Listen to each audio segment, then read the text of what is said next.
안녕하세요. 행정법 총론의 이교 교수입니다. 구조차 강의는 비권력적 행정작용을 공부하도록 하겠습니다.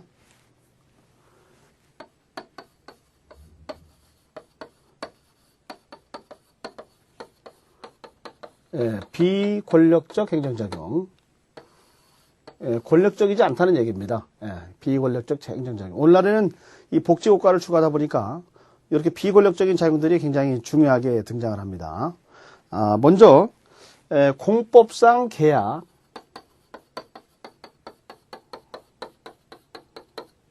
또는 공법상의 합동행위,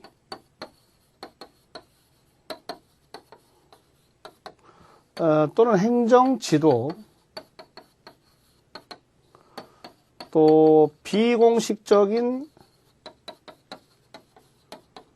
행정작용 등 다양한 형태로 등장할 수가 있습니다. 자, 그러면 내용을 하나씩 보도록 하겠습니다. 먼저 그 박스로 한번 간단히 정리를 해봤습니다. 단독행위, 쌍방행위, 합성행위에서 자, 이건 참고로 한번 읽어보시고요. 먼저 공법상 계약부터 내용을 보겠습니다. 공법상 계약.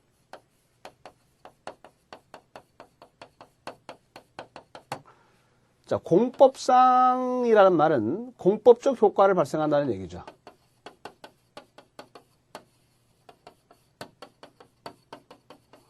그 계약이라는 말은 우리가 집을 판다, 상대방이 집을 산다, 그러면은 파는 사람과 사는 사람이 서로 대등한 의사의 위치에 있어야 된다는 얘기죠. 그러니까 의사의 등가성.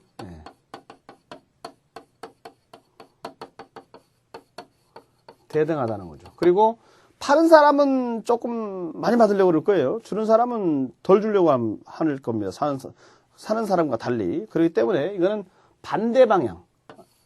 반대 방향. 반대 방향의 의사가 서로 합치한다. 그렇습니다. 거기에 차이점이 있을 거예요. 자, 그렇다면은 이 공법적 효과가 발생한다는 거죠. 의의를 보시겠습니다. 공법상 계약이라는 것은 공법적 효과 발생을 목적으로 하고 복수 당사자 간의 동일이 아니고 반대 방향의 좋습니다. 반대 반대. 그다음에 의사의 등가성 대등한 의사가 합치한다. 그렇습니다. 대등하다. 한쪽이 더 우월한 것이 아니고 현행법에서는 공법상 계약에 대해서는 통치 규정이 존재하지 않습니다. 그렇다면 이것은 사법상 계약과는 어떻게 다를 것인가 그랬는데요. 사법상 계약은 공법적 효과를 발생하는 공법상 계약과 달리 사법적인 효과를 발생하죠. 사법상이란 말의 포인트, 거기에 사법적 효과 발생. 두 번째입니다. 공법상 합동행위와의 구별을 그랬는데요. 공법상 합동행위는 동일 방향의 의사합치입니다. 그런데 계약은 반대 방향의 의사합치입니다. 그래서 거기에 공법상 합동행위는 동일 방향 언더라인 치세요. 그 다음에 행정행위와의 구별 그랬어요. 행정행위는 우리가 개념에서 뭐라고 그랬습니까? 행정주체가 구체적 사실에 관해서 법 집행으로서 행하는 권력적 단독적 공법행위라고 그랬죠. 거의 권력적 포인트. 그렇습니다. 그런데 공법상 계약은 권력적이지가 않죠. 비권력적인 걸 지금 공부하고 있습니다. 따라서 행정주체에게 우월성이 없는 비권력적인 반면에 행정행위는 권력적이다. 다시금 행정주체에게 우월성을 인정한다는 것이죠. 그래서 3번의 구별에서 둘째 줄에 행정행위는 행정주체에게 우월적지 언더라인 치시고 거기다가 괄호해 놓고 권력적이다 하는 얘기입니다. 그 다음에 계속해서 행정계약과의 차이점은 뭐냐? 공법상 계약은 뭐고 행정계약은 뭐냐? 글자가 서로 다른데요. 행정계약은 조금 더 큰 개념이에요. 그러니까 행정계약은 공법상 계약만을 말하는 것이 아니고 행정주체가 하는 사법상 계약까지를 포함하니까 조금 더 큰 거다는 얘기죠. 그러니까 이게 행정계약이면 요 안에 공법상 계약이라는 게 있다는 거죠. 그러면은 여기 이렇게 또 있는 것은 뭐냐면 이거는 행정 주체가 하는 사법상 계약이 들어간다는 얘기죠.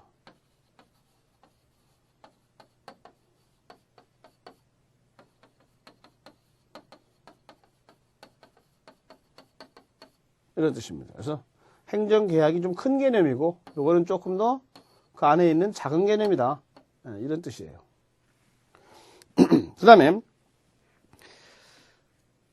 쌍방적 행정행위와 구별을 그랬어요. 쌍방적 행정행위라는 얘기는 상대방의 신청이나 동의가 있어서 행정기관의 행정행위를 한다. 이걸 우리가 얘기할 때 쌍방적 행정행위라고 이야기를 합니다. 그래서 쌍방적 행정행위는 상대방의 신청이나 동의가 있으나 그 행정의 내용은 행정청의 그다음 언더라인 일방적 의사에 의해서 결정된다 이거예요. 또 공법상 계약은 일방적 의사로 결정하는 것이 아니고 계약은 어때요? 반대 방향의 의사 합치. 혼자가 아니고 의사 합치에 따라 이루어지기 때문에 양자는 다르다. 이렇게 얘기할 수가 있습니다. 쌍방적인지 쌍방행인지 구분하셔야 돼요. 쌍방적이라고 할 때는 쌍방적 행정행위는 행정행위입니다. 행정행위. 예. 그리고 쌍방적이란 말은 혼자 하는 게 아니라는 얘기니까 신청이나 동의나 이런 것이 있어야지 된다는 뜻이고. 예. 그런데 그 행정의 내용을 결정하는 것은 행정청의 일방에 따라서 행정청의 일방이 한다. 한마디로 권력적, 단독적이다. 뭐 이렇게 얘기하는 것이죠. 예. 그러나 공법상 계약은 계약이니까 의사의 합치에 따라서 이루어지는 것이다는 얘기죠. 거기에 양자는 다르다는 의미를 깔고 있는 것입니다. 그리고 공법상 계약은 탄력적으로 행정 목적을 달성할 수가 있고요. 그리고 사실관계가 불명확하다, 명료하지 않다. 그럴 때 해결을 좀 쉽게 할 수 있는 그런 장점도 있고요. 그다음 불필요한 쟁송을 최소화할 수 있는 그런 장점이 있다. 따라서 여러 가지 면에서 공법상 계약은 유용하다. 이렇게 얘기할 수가 있을 겁니다. 그러면 연역을 가보겠습니다. 연역. 자, 공법상 계약의 연역이 먼저 프랑스는 국참사원의 판례를 중심으로 여기에 발달이 되고요. 독일을 가면 독일의 경우는 1976년도에 행정절차법이 만들어지면서 여기에 이제 등장을 합니다. 그다음 영미입니다. 영미는 공사법에 부정을 하죠. 구별을 부정하는 그런 나라입니다. 그래서 영미의 경우는 19세기 후반부터 행정기능 확대에 따라서 정부계약이라는 특수한 형태로 발전을 하게 됩니다. 그래서 프랑스, 독일, 영미를 나눠서 기억할 필요가 있습니다. 그 다음 계약 성립의 가능성과 자율성의 문제예요. 공법상 계약의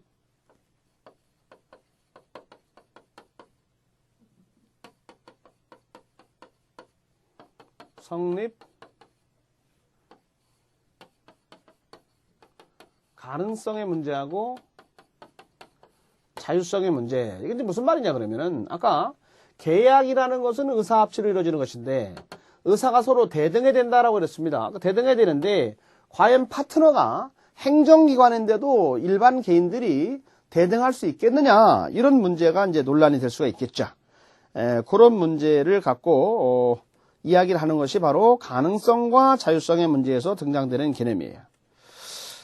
오토마니어라고 하는 사람은 그 가능성에 대해서 부정적인 시각을 가지고 문제를 제기했습니다. 근데 오늘날의 국가라고 하는 것은 복지를 추구하는 그런 국가입니다. 그래서 공법상 계약에 대해 성립에 대해서는 가능성에 대해서는 긍정하는 입장이 절대적인 다수가 되겠고요. 그다음 자율성의 문제입니다. 한마디로 법률에 근거가 없더라도 공법상 계약이 가능할 수 있느냐 이건데요. 여기에 대해서도 오늘날 계약 자유설의 입장에 따라서 다수의 입장에 놓여 있습니다. 계약 체결의 자유입니다. 그래서 자유설의 입장에 놓여 있다는 거죠. 원래 계약 자유 원칙이라는 것은 계약 체결의 자유를 얘기하죠. 계약 체결의 자유, 내용 결정의 자유, 상대방 선택의 자유, 방식의 자유 이런 것들을 얘기하는데 계약 체결에서는 자유설의 입장이 다수의 입장이라는 얘기입니다. 그 다음에 적법하고 평등하고 그리고 비례 원칙 그리고 조리상 원칙 이런 것들을 지켜서 당연히 공법상 계약이 이루어져야 된다는 것이죠. 왜냐? 공법상 계약은 사법상 계약과는 달리 공법적 효과를 발생한다는 것입니다. 그래서 법률의 근거가 없이 체결을 할 수 있다. 계약 자유설의 입장에서 그러나 적법하고 그리고 평등하고 비례원칙과 조례상 원칙을 지키는 것은 너무나 당연하다. 왜냐? 그런 것들은 행정법에서의 기본 원칙이니까, 원리니까 이런 얘기죠. 행정법의 원칙 생각나실 거예요. 행정법 원칙에서는 기본이 있다고 그랬고 일반 원칙이 있었습니다. 기본은 뭐냐? 민주주의, 법치주의, 복지주의 이럴 때 나오는 말이고 일반적인 원칙이라는 것은 평등 원칙, 비례 원칙, 또 부당결부 금지 원칙이라든가 뭐 이런 등등의 경우를 얘기를 했습니다. 자기구속 법리라든가. 그 다음에 유형을 가보겠습니다. 이번 행정상의 지금 공법상의 계약에서 유형을 가보면 행정상의 주체 간에 있어서의 그 공법상 계약이 있고 행정주체와 개인과의 사인과의 계약이 있고 그 다음에 사인 상호 간의 계약이 있어요. 사인이라는 말은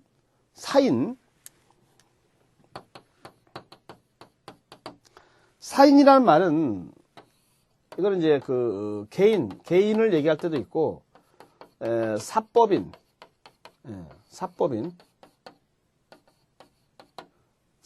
얘기할 때도 있고 그렇습니다. 그래서 그 무조건 개인만 얘기하는 게 아니라 법인인데 공법인이 아니고 사법인이다. 그럴 때를 합해가지고 사인이라고 이야기를 합니다. 자, 행정주체끼리의 어떤 그 공법상 계약도 있을 수가 있고 행정주체와 사인과의 공법상 계약도 있을 수가 있고 그 다음에 사인끼리의 공법상 계약도 있을 수가 있다는 얘기죠. 먼저 행정주체 사이에서의 공법상 계약이에요. 자, 공공단체 상호 간의 사무위탁, 예를 들면 교육사무위탁이라든가 조합비 징수라든가 등등 또 도로 하천, 공공시설의 관리, 경비 부담 협의 도로, 또 하천, 공공시설에 대해서 관리를 한다. 그러면 이 관리에 대한 경비를 부담하는 것을 서로 간에 협의를 하자. 행정주체끼리 서로 협의하자. 이런 걸 얘기합니다. 서울시하고 경기도가 협의하자. 이런 것들을 얘기합니다. 그래서 공법상 계약의 문제죠. 또 사무위탁도 마찬가지고요. 이번에는 이제 행정주체와 사인 간의 공법상 계약이에요. 예를 들어서 군대를 가는데 지원 입대를 한다. 하사관으로 지원 입대를 한다. 이런 것들도 역시 공법상 계약의 문제죠. 또 전문직 공무원 채용 계약에 따라서 이루어진다. 그렇습니다. 국가인권위원회에 전문직 공무원으로 들어간다. 서울시에 전문직 공무원으로 들어간다. 이럴 때도 공법상의 특별권력관계 설정 합의가 되겠습니다. 그 다음 영조물 이용관계 설정도 마찬가지고요. 그 다음에 이무적 공용부담에 따라서 행정주체와 사인 간의 공법상 계약도 있습니다. 그 청원경찰에 대해서 비용부담에 대해서 서로 행정주체와 어떤 사인 간의 공법상 계약이 있을 수도 있고요. 또 문화재라든가 학교용 대지라든가 도로용지를 갖다가 기증하는 것을 또 공용부담으로 할 수도 있습니다. 또 장학금 지급에 대한 계약도 있을 수가 있어요. 행정주체와 사인 간의 공법상 계약의 문제입니다. 계속해서 행정사무의 유인 문제. 예컨대 우리 앞에서 행정주체에서 공무수탁 사인에 보면은 별정우체국장이 있었습니다. 그래서 사인의 신청에 따라서 내가 별정우체국장을 한번 하겠다. 별정우체국장을 한번 하겠다. 그래서 별정우체국을 신청을 해서 지정을 합니다. 이런 행정사무의 유임. 또 보상계약. 택지개발사업자와의 어떤 부담금에 대한 납부 계약이라든가 또 국가와 또 지방자치단체 이런 데서 사기업과의 어떤 환경보존 목적으로 환경보존 협정 계약을 한다라든가 이런 것들은 사인과 행정주체 간의 공법상 계약의 문제가 될 수가 있고요. 그 다음에 사인끼리의 공법상 계약이 또 있습니다. 사인인 기업자와 그리고 사인인 토지 소유자 간에 토지 수용에 대한 협의를 합니다. 어떤 땅이 있으면 그 땅에 대해서 도로를 만들려고 한다. 그럴 때 그 도로 만드는 거에 대한 작업을 하기로 한 업자, 그 기업자라고 하는데요. 그 기업자하고 땅 주인하고 얼마에 대해서 협의를 한다 이겁니다. 이런 것을 토지 수용에 대한 협의라고 하는데 여기 대해서 여러 가지 견해가 있습니다만은 판례 입장에서는 사법상 계약이라고 보고 있습니다만은 학자들은 또 이제 공법상 계약의 유형으로 이제 보통 보고 있습니다. 그래서 거기에 대한 내용들을 한번 다시 박스로 한번 정리를 해봤습니다. 계속해서 그럼 공법상 계약에는 어떠한 특성이 있느냐 이게요. 거기는 실체법상의 특성이 있고요. 그다음 절차법상의 특성으로 나눠볼 수가 있습니다. 먼저 실체법입니다. 실체법. 자, 실체법을 가보겠습니다. 실체법상의 특성을 가보면은요. 공공복리 실현을 이유로 계약자의 원칙은 제한이 되고 계약의 내용을 행정 주체가 일방적으로 정하는 그런 정해놓고 그리고 상대방은 체결 여부에 대해서 선택을 하는 이런 스타일입니다. 대개. 그래서 이걸 우리가 부합계약이라고 그래요. 그런 것을 부합계약.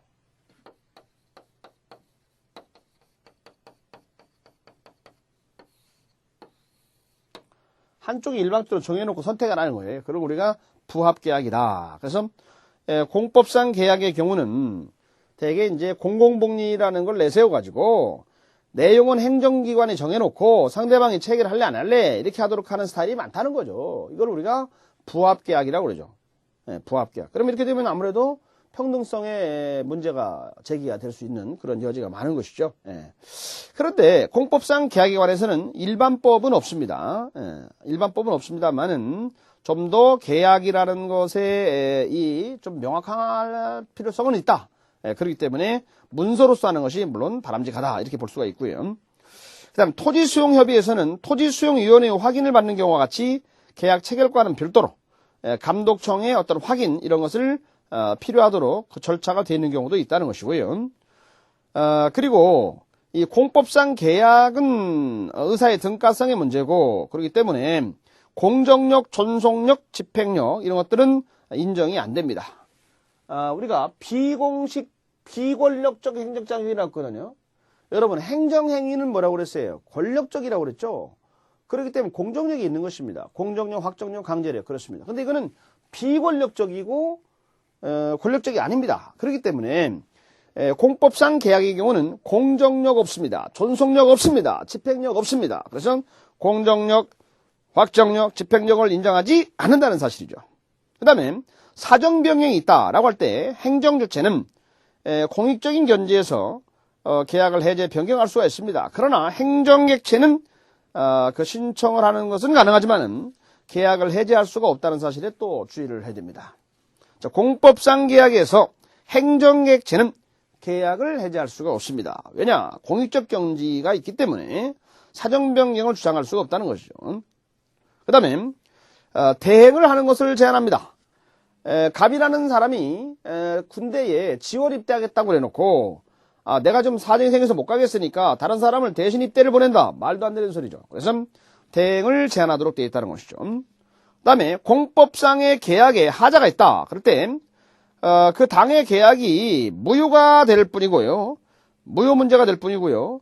그 행정행위처럼 취소 문제가 제기될 수 없다는 것도 여러분이 주의를 해야 됩니다. 다시 한번 행정행위에서는 행정행위가 중대하고 명백한 하자가 있으면 무효, 경미한 위반, 부당할 때는 취소 사유가 된다 그렇게 얘기를 했습니다. 그런데 공법상 계약에서는 하자가 있다. 그러면 그 당의 계약은 무효가 될 뿐이고 취소라는 것은 있을 수가 없다는 거. 이 점에서 여러분 주의를 해야 됩니다. 그건 왜 그러냐? 그러면 공법상 계약은 행정행위가 아닙니다. 행정행위는 권력적이지만 공법상 계약은 비권력적인 것이죠. 그렇기 때문에 행정행위가 아니기 때문에 공정력이 인정이 안 된다는 사실이죠. 공정력이 인정이 안 되기 때문에 공법상 계약에 하자가 있게 되면은 당의 계약은 무효가 될 뿐이라는 사실에 주의를 해야 됩니다. 계속해서 절차적인 특성으로 가보겠습니다. 절차입니다. 절차하면 떠오르는 게 뭐가 있을까요? 행정절차법이 떠오를 거예요. 그런데 우리나라 행정절차법에서는 공법상 계약에 대해서는 명문의 규정이 없다는 사실에 유념을 해야 됩니다. 따라서 판례 입장에서는 공법상 계약의 경우에 행정절차법의 규정이 없으므로 공법상 계약에서의 근거, 이유를 제시할 의무가 없다는 것이 판례의 입장입니다. 그래서 행정절차법의 규정이 없기 때문에 근거, 이유 제시 의무가 없다는 것이 판례 입장이라는 거 기억을 하시고요. 그다음 공법상 계약에 관한 분쟁 문제는 행정소송에서는 당사자 소송의 문제에 따라서 제기를 하면 되겠습니다.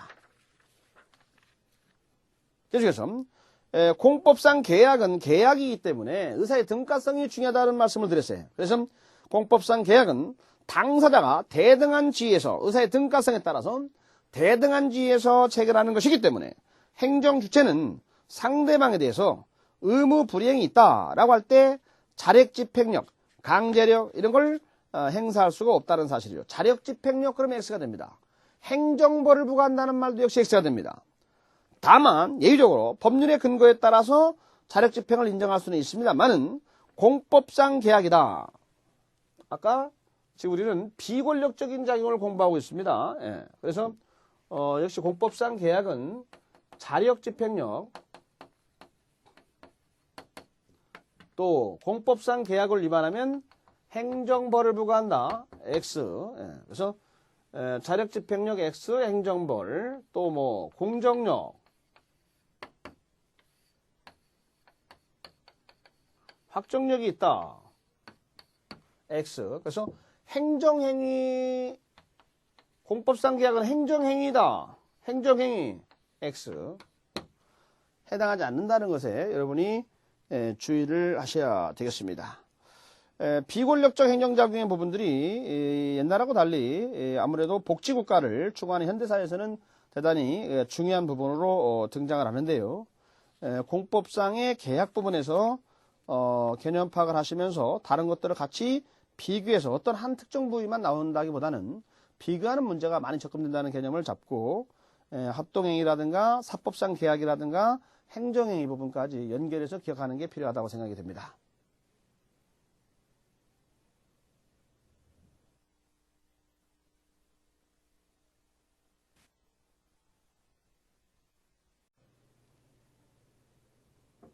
예, 계속해서 공법상 합동행위를 보겠습니다.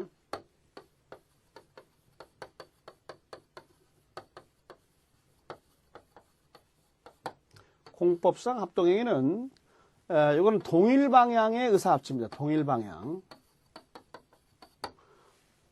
동일 방향의 의사합치입니다. 자치단체 조합의 설립 같은 거, 공공조합 설립행위 이런 것들이 해당이 됩니다. 의의를 가보겠습니다.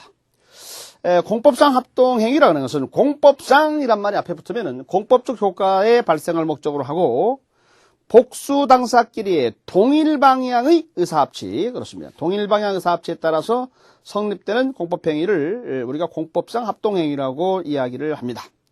동일 방향이라는 데 문제 핵심이 있어요. 공법상 계약은 반대 방향의 의사합치입니다. 그 점에서 유념을 하시고요. 예를 들면은 서울시하고 예를 들면 경기도 또 인근 그 시군 간에 안양시와 의왕시 뭐 수원시 이런 식으로 그 사무 처리의 공동을 위해서 서로 자치단체 조합을 설립한다라든가 또는 공공조합을 설립한다라든가 이런 것들을 우리가 공법상 합동행위라고 이야기를 합니다.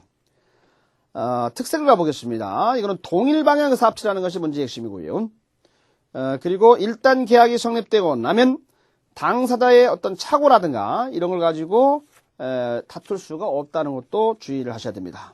계속해서 행정지도를 가보겠습니다. 행정지도. 행정지도는 말 그대로 행정기관이 지도를 한다는 것이죠. 근데 이 지도라고 하는 것은 강제적으로 한다는 뜻이 아니고 강제력으로 한다는 것이 아니라 아까 비권력적 사실행위라고 그랬어요. 비권력적인 사실행위. 권력이 아니고 뭐라고요? 비권력적이라는데 문제 핵심이죠. 비권력적인 사실행위. 법률행위가 아니고 사실행위. 그렇습니다. 그래서 여러분 노상에서 장사하는 분들에 대해서 그렇게 하지 말도록 그 행정기관에서 지도를 한다라든가 어떤 내용을 하도록 권고를 한다라든가 뭐 이런 단속 같은 것들을 대개 행정지도라고 얘기합니다. 지도, 권고, 조언 이런 것들을 얘기합니다. 개념 한번 보겠습니다. 행정지도라고 하는 것은 행정기관이 소관 사무의 범위 안에서 일정한 행정목적 실현을 위해서 특정한 사람에게 일정한 행위를 하거나 하지 말도록 지도하고 권고하고 조언하고 이런 것들을 우리가 행정지도라고 이야기합니다. 행정절차법에서는 행정지도에 대한 별도의 규정을 두고 있습니다. 그래서 행정절차법에 나와 있는 지도 규정을 여러분 한번 읽는 것이 필요할 수가 있습니다.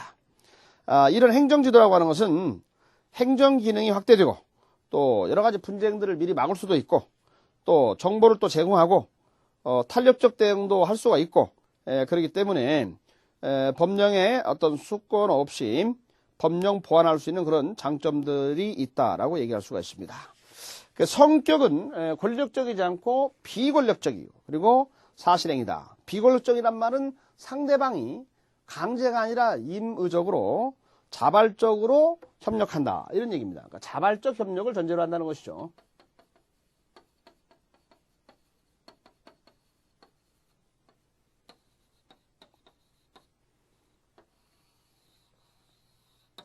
자발적인 협력, 자발적 협력을 전제로 합니다. 단점이 있습니다. 이건 어떤 단점이 있느냐? 그러면은 실제는 이제 비권력적이라고 얘기를 하지만 여러분 행정기관 그 담당 공무원이 나오게 되면은 단속할 때 보면은 되게 이제 권력적인 경우들이 많습니다. 그래서 사실상으로는 강제성을 띠기가 쉽다는 거죠. 이게 문제점이고요. 또 비권력적인 사실행위, 법률행위가 아니고 사실행위, 행정행위가 아니고 사실행위. 그러다 보니까 처분성, 행정처분성이 결여되기 때문에 행정쟁송이라든가 손해전보라든가 이런 거에 의해서 구제를 받기가 국민의 입장에서는 구제를 받기 어려운 그런 측면도 있다는 것이죠. 그러니까 행정기관의 입장에서는 편할지 모르지만 국민의 입장에서는 불편한 사항이 발생할 수 있다. 그런 뜻이 되겠습니다. 그 다음 법적 근거를 가보겠습니다. 먼저 근거에서는 조직법적 근거는 이것이 필요하다. 그러나 작용법적 근거는 비권력적인 성격이 있기 때문에 필요하지 않다. 이렇게 볼 수가 있습니다. 조직법적 근거에서는 그 사항적 권한을 가진 행정기관이 한다. 그런 뜻입니다. 한계에 부딪힙니다. 그렇다면은 비권력적 사실행위인 행정지도도 법의 근거가 꼭 있어야 될 것인가의 문제인데요. 여기 대해서는 법률 유보 원칙은 적용하지 않는다. 이렇게 우리가 볼 수가 있습니다. 비권력적이기 때문에. 그러나 법률 우위 원칙은 적용된다. 법률 우위 원칙이 적용된다는 말은 법률이 행정보다 위에 있으니까 행정을 집행하면서 법률을 위반하면 안 된다. 이런 얘기를 하고 있는 것이에요. 또한 비권력적 사실행위지만은 행정작용입니다. 그렇기 때문에 평등원칙, 비례원칙이라든가 신뢰보원칙이라든가 이런 것들을 지키는 것이 필요하다는 얘기죠. 계속해서 그렇다면은 이러한 행정지도에는 어떤 것들이 있을까 가봅니다. 유형입니다. 먼저 근거에 따라서는 직접적 근거에 따라서 나눠보자 이거죠. 그럼 먼저 반드시 직접적인 법적 근거를 요하는 것은 아니라는 겁니다. 그러나 개별적인 법이 있는 경우도 있어요. 거기 보면은 여러 가지 법들이 있습니다. 생활보호법, 옛날 구생활보호법의 생활지도라든가 중소기업 기본법에 따른 중소기업 경영합리화 지도라든가 이런 것들이 있고요. 그 다음 간접적인 근거의 경우도 있고요. 그 다음에 근거가 없는 경우도 있습니다. 그래서 근거가 없다라고 하더라도 행정주체가 권한의 범위 안에서 행정지도를 할 수 있다는 얘기입니다. 그 다음 기능에 따른 분류인데요. 규제를 하자는 측면에서의 어떤 행정지도가 있는데요. 어떤 예방이라든가 또는 억제라든가 이런 걸 위해서 할 수가 있어요. 예를 들면 오물투기를 억제하기 위한 지도라든가 물가를 너무 물가 올라가니까 억제하려고 하는 어떤 지도라든가 위반을 하는 것을 시정하도록 권고한다라든가 이런 것들도 있을 수가 있습니다. 또 여러분 노사 간의 분쟁 대립을 많이 봤을 텐데요. 노사 간의 쟁의 조정 이런 것들도 행정지도 차원에서 이루어질 수가 있습니다. 또 조성적인 행정지도도 있어요. 중소기업에 대해서 기술지도를 하는 그런 행정지도 있을 수가 있습니다. 그 다음에 행정지도에는 어떤 원칙이 있느냐? 비례성의 원칙이죠. 행정목적 달성을 위해서 지도를 한다. 좋아요. 그런데 그렇다고 하더라도 최소한도의 범위에서 그쳐라 이겁니다.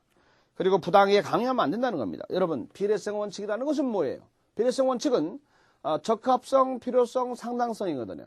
행정 목적에 적합하게 하고 필요성, 필요한 최소한도의 범위에 그치고 그리고 누가 보더라도 상당성을 갖추는 게 필요하다는 얘기입니다. 그래서 필요한 최소한도의 범위에 그치라는 얘기입니다.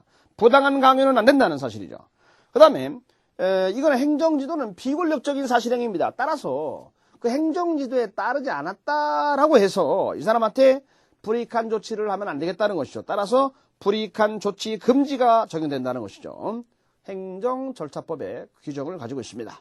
계속해서 행정지도는 어떤 방식에 따라서 이루어지냐 그러면은 구도 또는 서면 모두 할 수 있다는 사실입니다.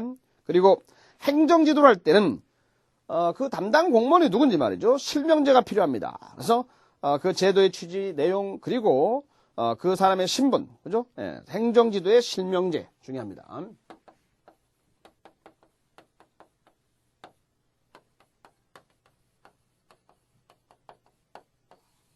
실명제.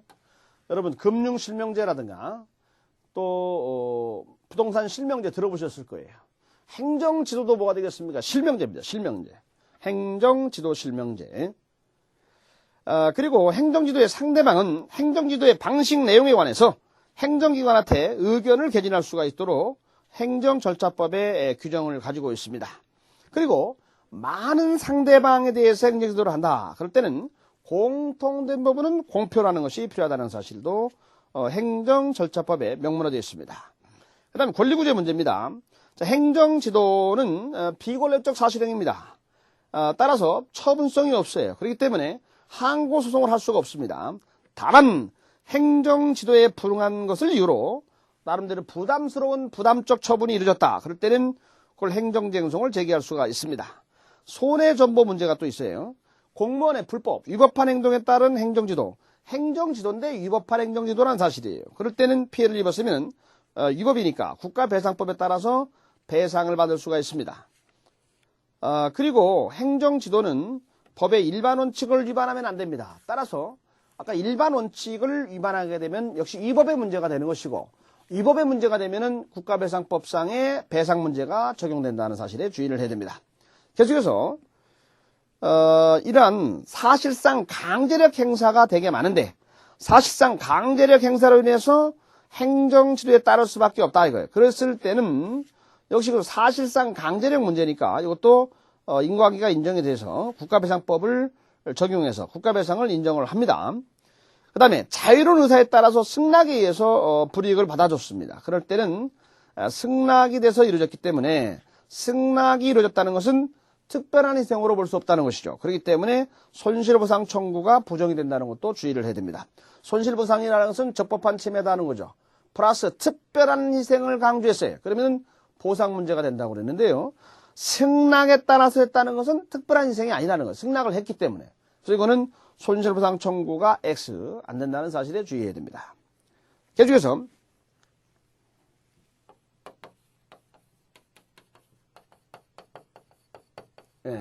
행정사법의 문제입니다. 행정사법.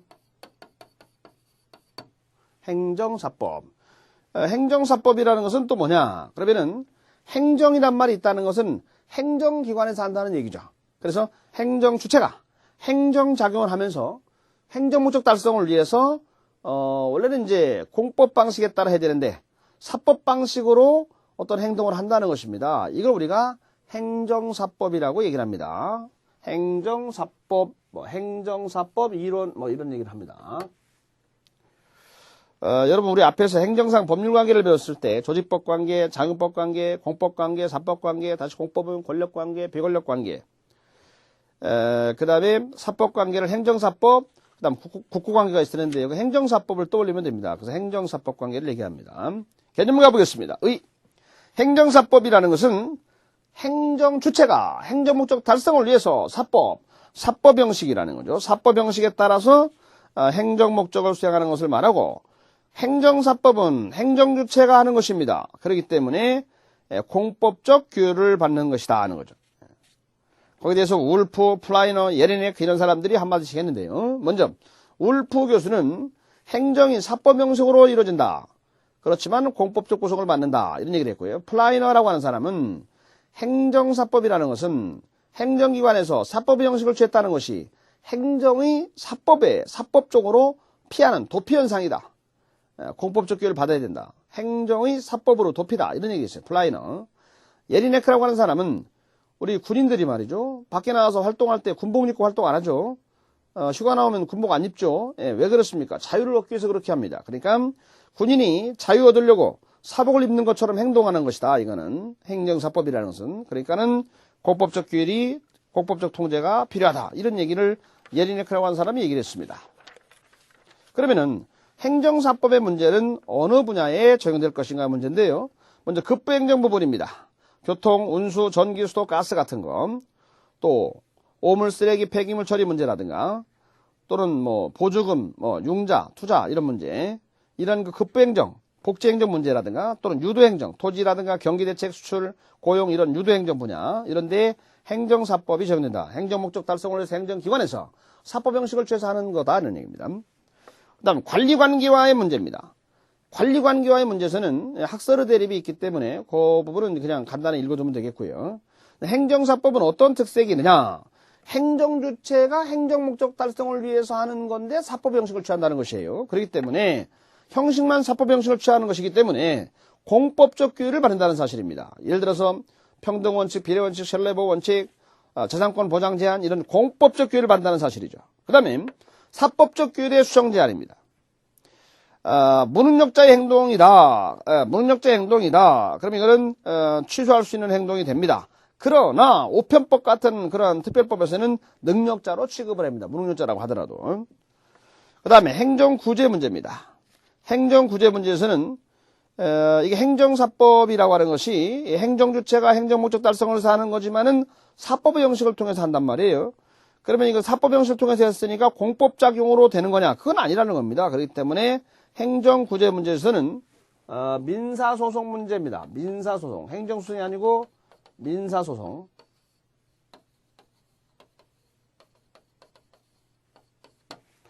그래서 민사소송을 제기하는 것이 바람직하다. 이것이 다수설의 입장에 있습니다.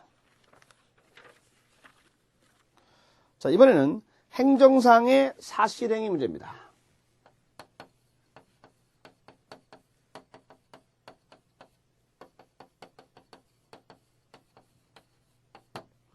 행정상의 사실행위.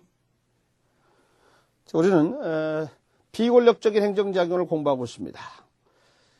자, 가보겠습니다. 사실행위, 사실행위. 그러니까 법률행위라는 것은 의사표시를 요소로 하는 것인데 사실행위 의사표시를 요소로 하지 않을 때 우리가 사실행위란 말을 씁니다. 근데 행정주체가 하니까 행정상 사실행위라고 이야기를 합니다. 따라서 사실상의 결과의 발생만을 직접 목적으로 하는 행정주체의 행위다. 사실상의 결과 발생만을 직접 목적으로 하는 일체행위다. 의사표시를 요소로 하는 것이 아니고 그렇습니다. 이런 것들은 아무래도 행정의 그 기능들이 확대되면서 이것이 증가하고 그리고 관심도 역시 굉장히 증대되고 있다 이렇게 볼 수가 있을 거예요. 예를 들면 어떤 것들이 있을까 가보겠습니다. 먼저 내부적인 사실행위가 있습니다. 어떤 문서라든가 금전 처리 문제라든가 행정결정을 위해서 어떤 준비행위를 한다라든가 또 외부적 사실행위가 있어요. 행정지도, 또 강제집행, 세금의 징수 뭐 이런 것들. 그 다음 행정객체에 대한 사실행위가 있습니다.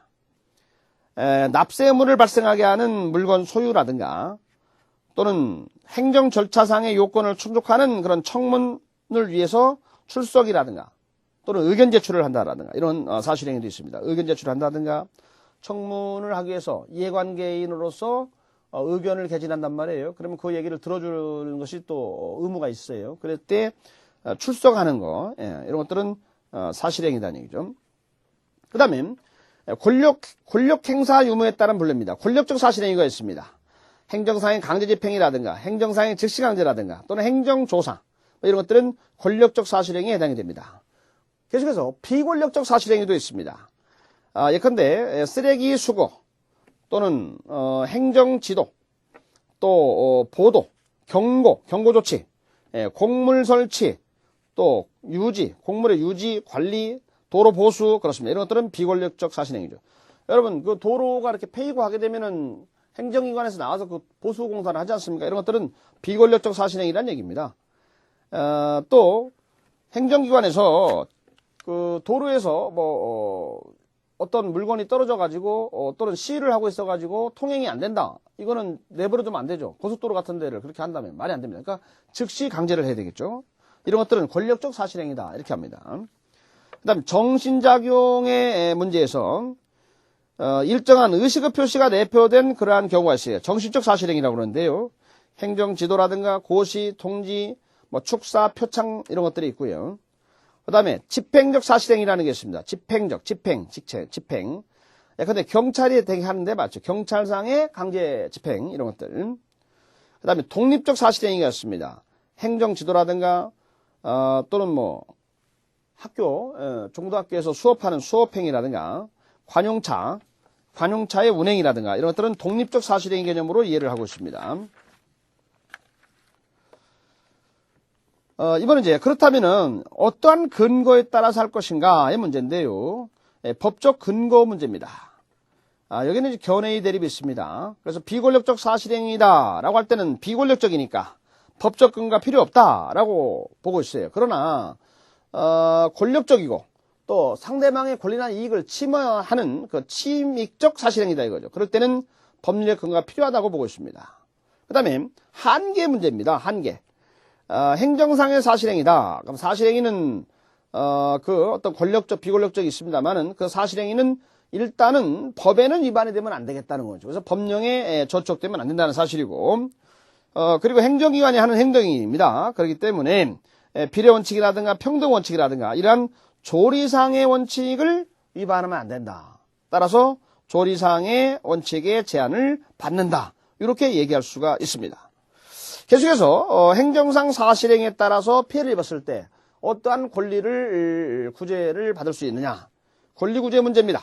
먼저 행정쟁송 문제인데요. 권력적 사실행위다 라고 할 때는 권력적인 사실행위이기 때문에 거기서 취소 소송을 제기할 수 있다는 것이 다수설의 입장입니다. 비권력적 사실행위다 그랬을 때는 비권력적입니다. 그렇기 때문에 행정처분성을 부정합니다. 따라서 이건 항고소송을 제기할 수가 없다고 봐야 됩니다.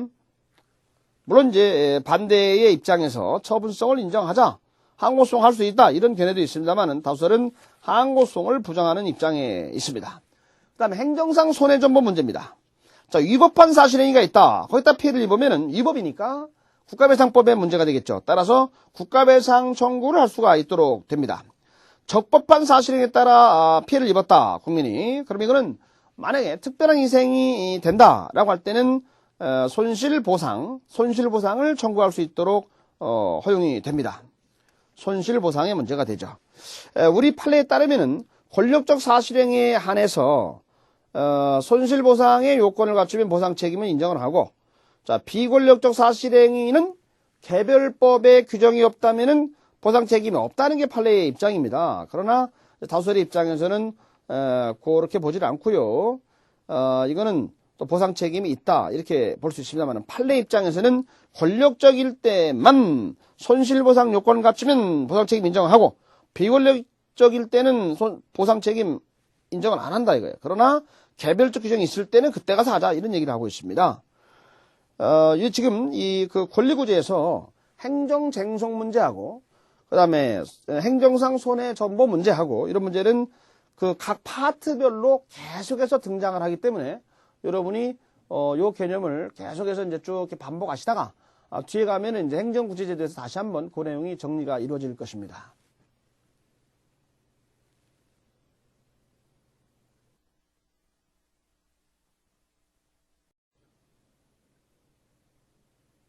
그래서 지금 우리가 그 비공식적인 행정작용 문제를 보도록 하겠습니다. 비공식적인 행정작용. 비공식적입니다. 비공식적인. 먼저 그 개념을 보겠습니다. 비공식이니까 그 법규에 정해져 있는 공식적인 것이 아니고 법에 나와 있는 형식 절차 이것이 정해져 있지 않고 또 법적인 구속력도 발생하지 않고 이러한 일체의 작용을 우리가 비공식적인 행정작용이다 라고 얘기할 수 있어요. 예를 들면 뭐가 있을까요? 가봅니다. 행정기관이 하는 경고라든가 또는 고시라든가 또는 행정정보를 제공하는 경우라든가 또 행정주체하고 국민하고 서로 교섭을 한다든가 또는 사전에 절충을 한다든가 조정을 한다든가 협상을 한다든가 이런 것들이 바로 비공식적인 행정작용이 되겠습니다. 그러면은 이러한 비공식적인 행정작용은 어느 경우에 적용이 되느냐 이거죠. 대개 가장 많은 게 이제 환경법 분야에서 많이 등장을 합니다. 그래서 환경법의 문제라든가 또는 경제규제법 있습니다. 경제규제, 또 건축, 그리고 경찰법 이런 데서 등장을 합니다. 그래서 환경법 문제라든가 또는 경제규제, 우리가 경제단체 상들 이렇게 뭐 조찬 또는 오찬을 같이 한다든가 그렇게 하면서 정부가 이야기를 하는 경우도 종종 보는데요. 그럴 때의 문제라든가 또는 건축의 문제라든가 또는 경찰법의 문제라든가 뭐 이런 데서 주로 비공식적인 행정작용들이 등장을 합니다. 가장 많이 등장하는 것은 환경법 관련 문제에서 가장 많이 등장을 합니다. 그럼 왜 이런 것들이 필요할 것인가? 그렇습니다. 이게 이제 그 상대방하고 서로 이렇게 협상 테이블에 앉아서 나름대로 서로 협의도 하고 대화도 하고 같이 밥도 먹고 이야기를 하다 보면은 어떤 상대에 대한 신뢰를 쌓고 불확실성을 또 제거할 수 있는 그런 장점들이 있다는 얘기입니다. 두 번째는 구체적인 상황에 따라서 나름대로 탄력적으로 나름대로 대응할 수가 있어요. 그래서 탄력성 있는 행정을 할 수 있는 그런 장점이 있다는 것이고, 세 번째는 비용 있죠. 비용 절감, 행정의 효율성을 높일 수가 있는 또 장점도 있습니다. 또 네 번째는 당사 간의 협의로 인한 법적 분쟁을 줄일 수가 있다는 것이죠. 그런 면에서 이런 것들은 상당히 필요하다, 갈수록 필요하지 않을까, 이런 생각을 해볼 수가 있는데요. 필요성이 이렇게 강조되는 반면에 또 문제점도 등장을 합니다. 우리가 행정이라고 하는 것은 무슨 행정이라고 그랬어요? 행정이라고 하는 것은 법치행정이라고 그랬습니다. 법치행정. 법치행정. 법치행정이라는 것은 행정이 법에 따라서 돼야 된다. 그렇습니다. 룰 오브로 법의 지배에 따라 돼야 되는데, 오히려 법치행정이 후퇴하는 것이 아니냐, 이런 비판을 받을 수 있는 측면도 있고요. 두 번째는 비공식적으로 하다 보면은 행정쟁송 대상이 안 됩니다. 그렇기 때문에 권리보호가 안 될 수 있는 문제점도 있다. 이런 비판을 또 면키 어려워요. 세 번째는 당사자 간의 합의에서 이루어진다. 그렇기 때문에 행정은 능률적으로 처리할 수 없는 문제가 있는 건 아니냐. 이런 문제가 또 있고요. 외부에 노출이 되지 않기 때문에 이해관계가 있는 제3자는 그걸 모를 수가 있어요. 그러니까 분리할 수가 있지 않느냐. 이런 문제인데, 가장 큰 것은 법치행정의 후퇴. 법치행정이 후퇴하는 그런 문제를 제기할 수가 있을 거예요. 법치행정이 후퇴다. 오늘날의 국가라고 하는 것은 실질적 법치주의가 보편화된 시대이기 때문에 법치행정의 예외의 영역은 없어야 된다. 뭐 이런 것이 보편적인 얘기인데, 이렇게 되면은 후퇴하는 거 아니냐, 이런 얘기가 되겠습니다. 계속해서 근거 문제입니다. 조직법상의 근거가 필요하다. 그렇습니다. 그러나 작용법적 근거까지는 필요하지가 않다. 이거는 지금 비공식적인 행정작용이거든요. 그래서 조직법적인 근거는 필요하다. 그러나 행정작용이니까. 그러나 작용법적 근거는 필요하지가 않다. 이런 얘기죠. 다음에는 계속해서 이제 법치주의라는 것이 예외적으로 이제 법치주의가 있고, 행정기관의 입장에 행정을 좀 달성해야 되겠고, 목적 달성을 해야 되겠고, 그래서 법치주의하고 행정 영역이 계속해서 큰 산맥에서 이렇게 서로 간에 어떤 트러블이 생기게 되는데, 결국에는 이제 그러니까 비공식적인 행정작용을 인정한다면 이건 법치주의한테 잠깐 좀 졸고 있어라, 그런 얘기잖아요. 그러니까 법치주의 예의를 인정하자는 얘기니까, 그렇다면 법치주의 예의를 인정한다라고 하더라도 나름대로 한계는 있는 거 아니냐 이거죠. 그럼 어떤 한계가 있느냐 이겁니다. 그 한계 문제죠. 한계 문제는 법률 우위 원칙은 적용하자. 그러니까 법률 우위 원칙을 적용한다는 얘기는 법률에 위반하면서까지도 비공식적인 행위를 하면 안 되겠다, 이런 얘기고요. 제3자에 불이익하게 하면 또 안 되겠다. 아까 제3자, 이게 이제 외부 노출이 안 되니까 이해관계는 제3자에게 불리하게 작용하는 문제가 있을 수 있다, 이런 얘기가 나왔으니까 제3자에게 불이익을 주는 내용을 합의를 하면 안 되겠다, 이런 얘기입니다. 계속해서 규범 목적에 위반하는 내용에 사실상 구속력을 창설하면 안 되겠다는 거죠. 그리고 당의 사안과 무관한 반대급부와 연계를 시키면 안 되겠다는 겁니다. 부당결부 금지를 얘기하죠. 이런 것들이 한계 문제에서 같이 등장을 하는 개념이 되겠습니다. 계속해서 비공식적인 행정 행위, 요 내용에 따라서 어떠한 효과가 발생하느냐 이거죠. 비공식적인 행정작용의 효과 문제입니다. 자, 비공식입니다. 따라서 비권력적입니다. 그다음 비구속적입니다. 그렇어요. 법적 구속력이 없어요.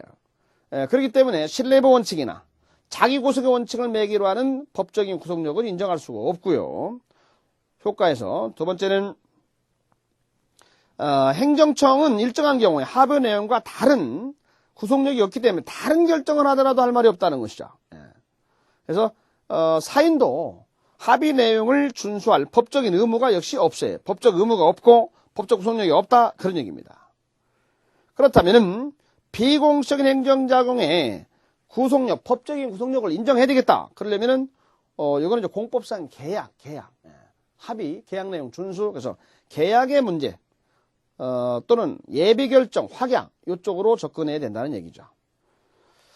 그러나 법적 구속력은 없습니다. 그러나 행정청 입장에서는 행정주체로서의 작용을 한 겁니다. 그렇기 때문에 사실상 법적 구속력은 없지만 사실상 구속력은 있는 것이 아닌가 이렇게 얘기를 할 수가 있을 거예요.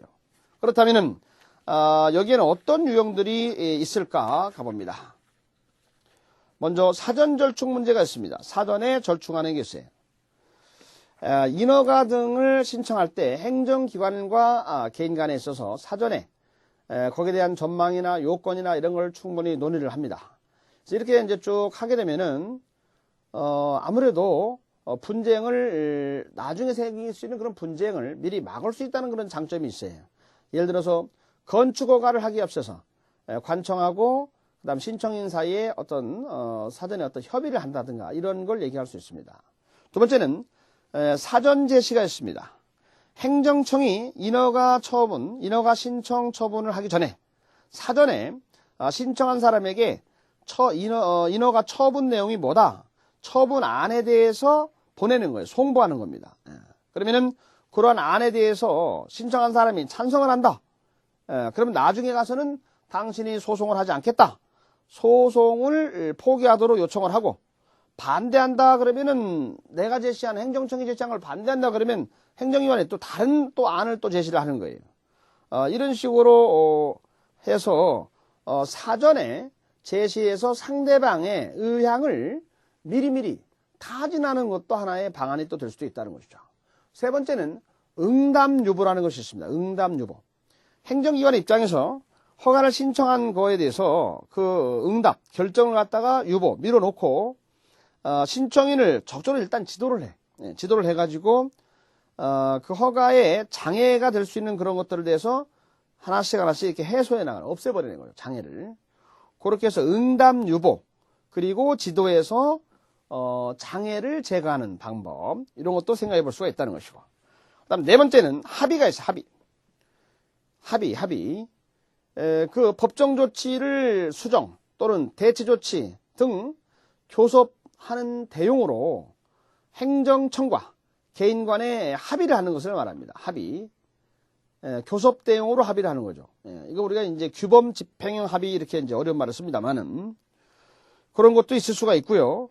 또 사업 단체의 자유사에 따라서 환경보호 조치를 약속하고 나서 행정청이 잠깐만 잠정적으로 규범에 대해서 세우는 것을 보류하는 거예요.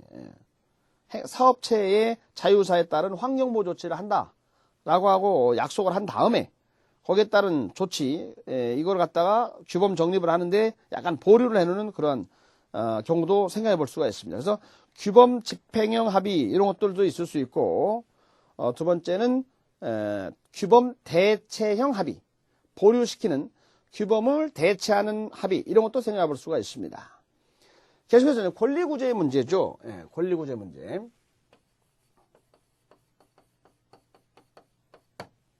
아까 잠깐 얘기한 대로 행정상의 손해 전보 문제, 그 다음에 행정 쟁송 문제, 뭐 이런 것들을 생각해 볼 수가 있는데요. 먼저 비공식적인 작용이다, 비권력적 사실행위다, 법적 구속력이 없다, 그렇습니다. 그러니까 이거는 취소소송 할 수가 없다는 거죠.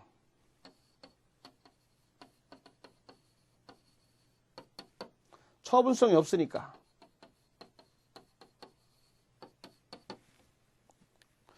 그리고 합의 내용을 이행하지 않는다.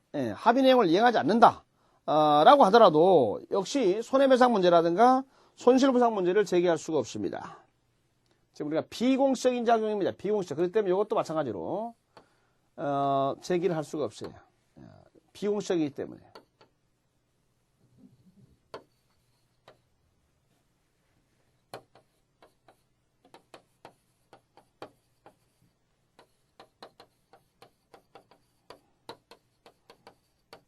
비공식이기 때문에 배상, 보상, 청구 안 된다. 네, 이런 얘기죠.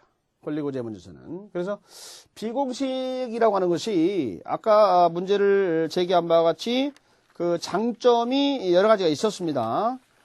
예를 들어서 어떤 법적 불확실성을 제거하는 측면이라든가 구체적 상황에 맞는 탄력적인 행정 기능의 어떤 성격이라든가 또는 협의 절충을 통해서 노력 비용 같은 걸 절감하는 어떤 효율성의 추구라든가 또는 당사자 간의 합의, 협의를 통해서 법적 분쟁을 줄일 수 있는 그런 측면의 장점이 있는 반면에 지금 얘기한 대로 권리보호, 구제에서의 어떤 어려움, 또 법치행정의 후퇴, 또 제3자, 이해관계가 있는 제3자가 이거 외부에 노출이 안 된 문제 때문에 불리하게 작용 줄 수 있는 그런 단점, 이런 것들이 있다라고 하는 문제를 제기할 수가 있습니다. 그러나 필요성이 있기 때문에 그 법에 위반하지 않으면서 그리고 그다음에 제3자에게 불이익한 내용을 합의를 하지 않으면서 또 부당한 결부를 하지 않으면서 근데 한계 내에서